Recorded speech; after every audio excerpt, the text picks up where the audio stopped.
नमस्कार प्यारे दोस्तों, आप सुन रहे हैं daily current affairs update Hindi भाषा का यह कार्यक्रम। मैं आरजे उद्धव आप सभी का इस कार्यक्रम में तहे दिल से स्वागत करता हूँ। चलिए बढ़ते हैं आज के पहले अपडेट की ओर।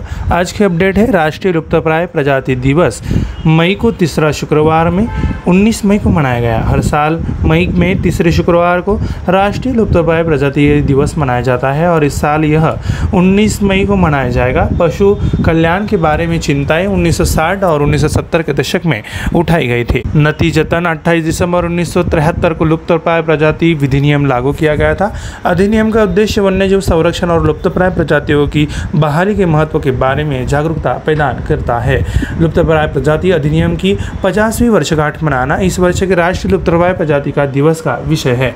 अगली अपडेट है पुस्तक के बारे में। कस्तूरी रे द्वारा Draupadi Murmu from tribal hinterlands to Raisina Hills नामक एक पुस्तक की बताता है।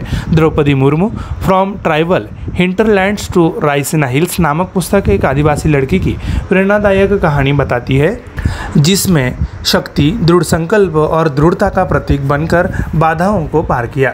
मुर्मू ने उड़ीसा के मयूरभंज जिले में अपने छोटे से गांव को छोड़ने से लेकर भारत का प्रथम नागरिक बनने तक एक अपरंपरागत रास्ता अपनाकर कई उपलब्धियां हासिल की।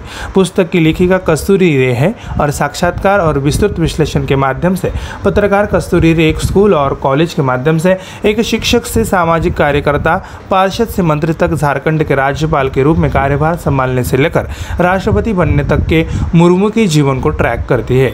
अगली अपडेट है राज्य के बारे में। तेलंगाना के मुख्यमंत्री ने हैदराबाद में हरे कृष्णा हेरिटेज टावर की आधारशिला रखी। तेलंगाना के मुख्यमंत्री के चंद्रशेखर राव ने हैदराबाद में हरे कृष्णा मूवमेंट्स के हेरिटेज टावर की आधारशिला रखी और इसके निर्माण के लिए 25 करोड़ रुपए दान देने की घोषणा की। इस अवसर पर राव ने हरे कृष्णा हेरिटेज टावर परियोजना की सराहना की और कार्यक्रम में भाग लेने पर प्रसन्नता व्यक्त की। उन्होंने कहा कि संगठन ने सेवा की उत्कृष्ट गुणवत्ता बनाए रखी है और कोविड-19 महामारी अन्य आपात स्थिति के दौरान सरकार का समर्थन करने के लिए लगातार काम किया है। अगली अपडेट है राष्ट्रीय के बारे में। किरण रिजिजू ने पहली तागिन भाषा फिल्म का ट्रेलर लॉन्च किया। केंद्रीय मंत्री किरण रिजिजू ने अपने गृह राज्य अरुणाचल प्रदेश की तागिन भाषा में पहली फिल्म का ट्रेलर जारी करने के बाद कहा कि फिल्में किसी सांस्कृतिक या स्थान की सबसे बड़ी प्रवर्तक होती है। उन्होंने कहा कि फिल्म लव इन 19 ईयर्स कर मुक्त होगी और वह राज्य सरकार से अन्य माध्यमों से भी इसका प्रचार करने के लिए कहेंगे।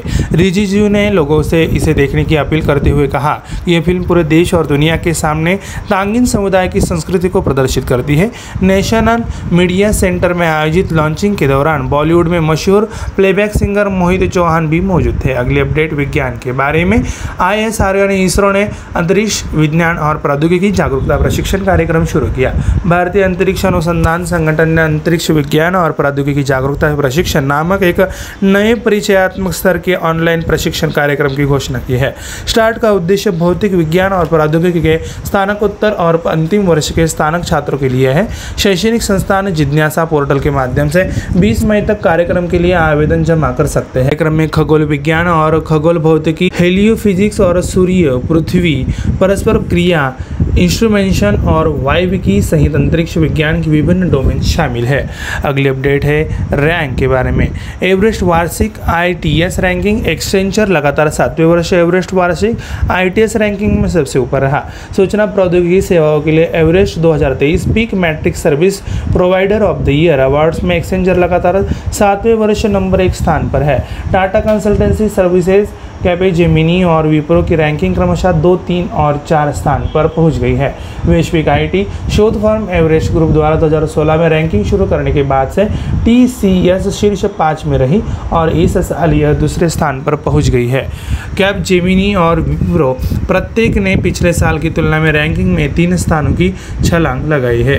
अगली अपडेट समझौता के बारे में। रेल मंत्रालय ने परियोजना स्मार्ट के लिए जापान इंटरनेशनल कोऑपरेशन एजेंसी के साथ एक समझौता ज्ञापन पर हस्ताक्षर किए। आवास और शहरी मामलों के मंत्रालय और रेल मंत्रालय ने संयुक्त रूप से नई दिल्ली में Mumbai Ahmedabad high speed rail के साथ स्टेशन क्षेत्र विकास के लिए जापान इंटरनेशनल ऑपरेशन एजेंसी के साथ एक समझौता ज्ञापन पर हस्ताक्षर किए। परियोजना स्मार्ट में यात्रियों और अन्य हितधारकों की पहुंच और सुविधा बढ़ाने और स्टेशन क्षेत्रों के आसपास के क्षेत्रों में आर्थिक गतिविधियों को बढ़ावा देने के लिए Mumbai Ahmedabad high speed railway स्टेशनों के आसपास के क्षेत्रों को विकसित करने की परिकल्पना की गई है। अगली अपडेट अर्थव्यवस्था के बारे में। भारत ने म्यांमार में सितवे बंदरगाह का परिचालन शुरू किया। भारत ने कोलकाता में श्यामा प्रसाद मुखर्जी पोर्ट से उद्घाटन शिपमेंट MV ITT लियोन के प्रस्थान के साथ म्यांमार में सितवे पोर्ट का संचालन शुरू किया है। यह पहल Kaladan multi modal transit transport परियोजना का हिस्सा है। भारत सरकार से अनुदान सहायता के तहत निर्मित बंदरगाह को कलादान नदी पर एक मल्टी मॉडल ट्रांजिट ट्रांसपोर्ट सुविधा के निर्माण और संचालन के लिए भारत और म्यांमार के बीच एक फ्रेमवर्क समझौते के तहत विकसित किया गया है। एक बार पूरी तरह से चालू होने के बाद KMTTP भारत के पूर्वी तट से सितवे बंदरगाह के माध्यम से पूर्वोत्तर राज्यों के लिए वैकल्पिक कनेक्टिविटी प्रदान करेगा। अगले अपडेट समझौता के बारे में। मेक माई ट्रिप ने भारतीय भाषाओं में वॉयस असिस्टेड बुकिंग शुरू करने के लिए माइक्रोसॉफ्ट के साथ सहयोग किया। मेक माई ट्रिप ने कहा कि उसने भारतीय भाषाओं में वॉयस असिस्टेड बुकिंग शुरू करके यात्रा योजना के अधिक समावेशी और सुलभ बनाने के लिए माइक्रोसॉफ्ट के साथ सहयोग किया है। माइक्रोसॉफ्ट एजूर OpenAI सर्विस और एजूर कॉग्निटिव सर्विसेज द्वारा संचालित नया इन प्लेटफॉर्म टेक स्टैक उपयोगकर्ता के साथ उनकी वरीयता के आधार पर व्यक्तिगत यात्रा सिफारिशें पेश करेगा। अवसर, बजट, गतिविधियां, वरीयताओं, यात्रा के समय और आदि जैसे परिवर्तनीय इनपुट के आधार पर हॉलिडे पैकेजों को क्यूरेट करेगा और यहां तक कि इन हॉलिडे पैकेजों को बुक करने में भी मदद करेगा। अगले अपडेट है रैंक के बारे में। अप्रैल 2023 के लिए श्रीलंका के पर्यटन के लिए शीर्ष स्रोत बाजार के रूप में भारत सबसे आगे रहा। अप्रैल 2023 के महीने के लिए भारत श्रीलंका के पर्यटन क्षेत्र के लिए शीर्ष स्रोत बाजार के रूप में अग्रणी था। भारत ने पिछले महीने लगभग 20,000 भारतीय पर्यटकों के आगमन के साथ 6 महीने बाद शीर्ष स्थान हासिल किया। श्रीलंका के पर्यटन प्राधिकरण के आंकड़ों से पता चलता है कि अप्रैल में 14,656 रूसी पर्यटकों से अधिक 19,915 भारतीयों ने द्वीप का दौरा किया था। 2022 में भारत से पर्यटकों का आगमन 17.1% की हिस्सेदारी के साथ 23 लाख था। अप्रैल में लगातार चौथे महीने आवक 1 लाख को पार कर गई, जिससे पहले 4 महीने के लिए कुल 4.4 लाख से अधिक हो गया। प्यारे दोस्तों, हमारा daily current affairs update Hindi भाषा का यह कार्यक्रम यहीं पे समाप्त होता है। मैं आरजे उद्धव आप सभी से लेता हूँ इजाज़त। तब तक के लिए ऐसे ही बने रहिए और सुनते रहिए radio MPSC Guru, spreading the knowledge, powered by spectrum academy. धन्यवाद।